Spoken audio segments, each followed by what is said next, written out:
Hello.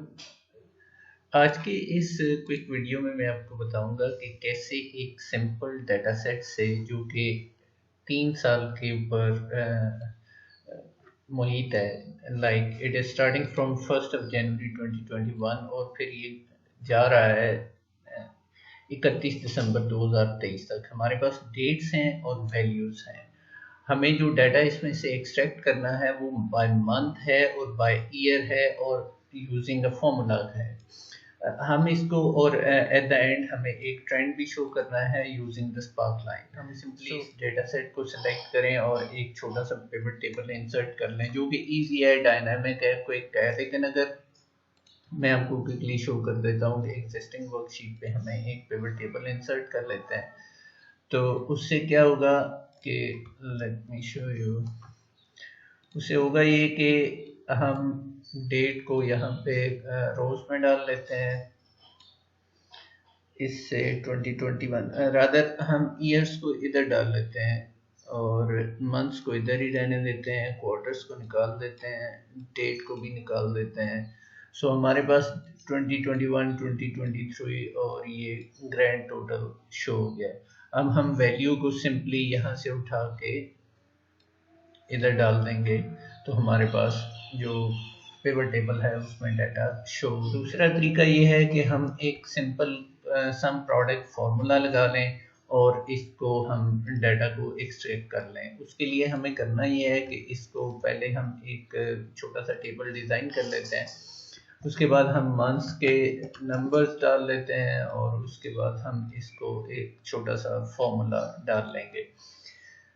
हमें करना ये है बेसिकली कि हम इसको सम इफ्स फॉर्मूला इस्तेमाल करके नहीं निकाल सकते, क्योंकि अगर हमें सम इफ्स फॉर्मूला इस्तेमाल करके निकालना हो तो हमें मंथ भी अलग से चाहिए इस डेटा सेट के अंदर और ईयर भी अलग से चाहिए। ऑल्दो हम कर सकते हैं लेकिन हमें हेल्पर कॉलम्स चाहिए होंगे यहाँ पे। सो फॉर एग्जांपल हमें यहाँ पे मंथ लेने के लिए इस डेट से मंथ निकाल लेंगे और इसी डेट को इस्तेमाल करके हम ईयर भी निकाल लेंगे। तो एक तो तरीका ये है कि हम हेल्पर कॉलम इस्तेमाल करें और फिर सम इफ फंक्शन इस्तेमाल करके हम यहाँ पे, जैसे मैं आपको क्विकली लगा के बता देता हूँ, ये हमारी सम रेंज है वैल्यू वाली। उसके बाद क्राइटेरिया रेंज हमारी ये है 1, जिसमें हम मंथ को क्राइटेरिया बना रहे हैं। दूसरा हमारा क्राइटेरिया रेंज ईयर है, इसमें हम क्विकली कर लेंगे और ये हमारा क्राइटेरिया है।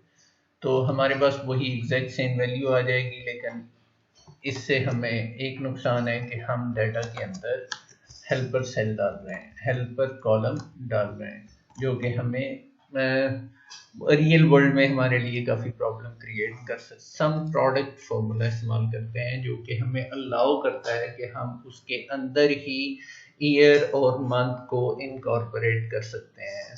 तो फॉर्मूला इस तरह से होगा सम प्रोडक्ट। इसमें ब्रैकेट्स का बड़ा ख्याल रखना पड़ता है, क्योंकि अगर आपकी जो अरेज हैं वो प्रॉपर ब्रैकेट्स में नहीं है तो रिजल्ट जो है वो आइदर गलत हो सकता है या वो एरर में कन्वर्ट हो सकता है। तो इस चीज़ का हमें थोड़ा सा ख्याल रखना होता है। तो सम प्रोडक्ट हमने शुरू किया है, ये फॉर्मूले की ब्रैकेट होगी और उसके बाद ये हमारी पहली अरे, क्योंकि हमें मल्टीपल कंडीशंस चाहिए तो हम हर कंडीशन को एक सेट ऑफ पैरेंथेसिस में इसको रखेंगे। तो पहली हमें अरे में डालना है कि डेट से हमें ईयर को एक्सट्रैक्ट करना है। तो फॉर्मूला जो मैं इस्तेमाल करूंगा वो होगा ईयर। उसके अंदर मैं इसमें डालूंगा ये वाली रेंज और इसको मैं कर लूंगा absolute referencing by pressing F4। और उसके बाद मुझे जो ब्रैकेट को बंद कर देना है और उसके बाद मुझे डालना है इसके ऊपर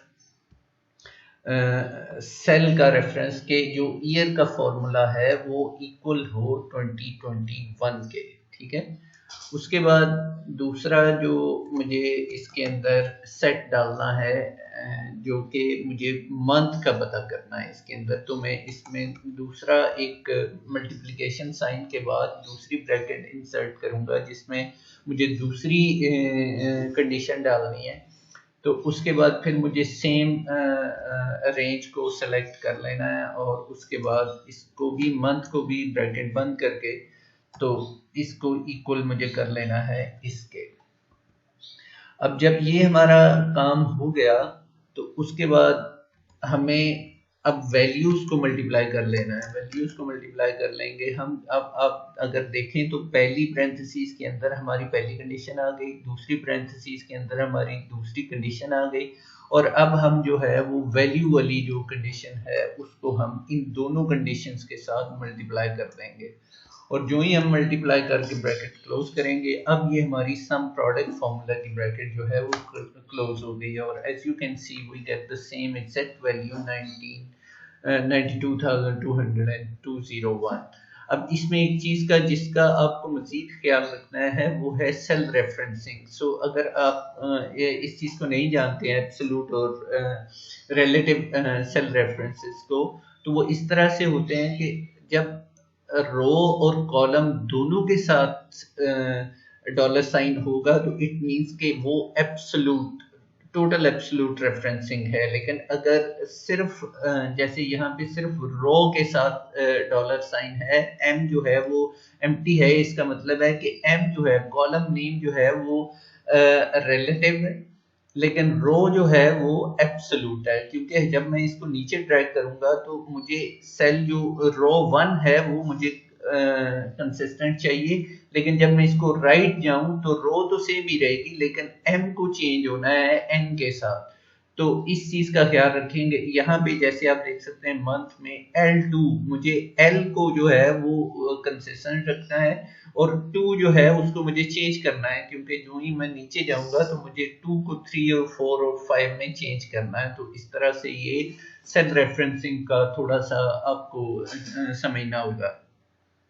उसके बाद फिर मैं इसको सिंपली नीचे ड्रैग कर दूंगा और इसको कंट्रोल आर के साथ सेलेक्ट करके तो राइट साइड पे भी सेल्स को फिल कर दूंगा।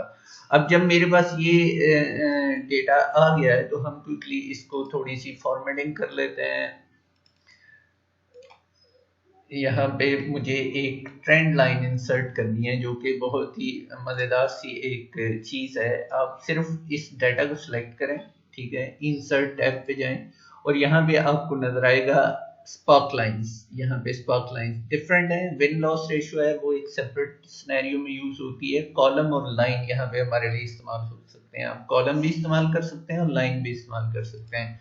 लाइन पे मैं क्लिक करूंगा तो मेरे से उसको डाटा रेंज तो मैंने दे दिया है, लेकिन वो लोकेशन रेंज पूछ रहा है कि कहाँ पे इंसर्ट करनी है। तो सिंपली आप उसको पैरेलल कॉलम में सेलेक्ट कर लें और same number of cells select कर लें जितने आपने डाटा में सेलेक्ट किए हैं और उसके बाद आप इसको ओके कर दें तो आपकी लाइन जो है वो उसने इंसर्ट कर ली है, ठीक है।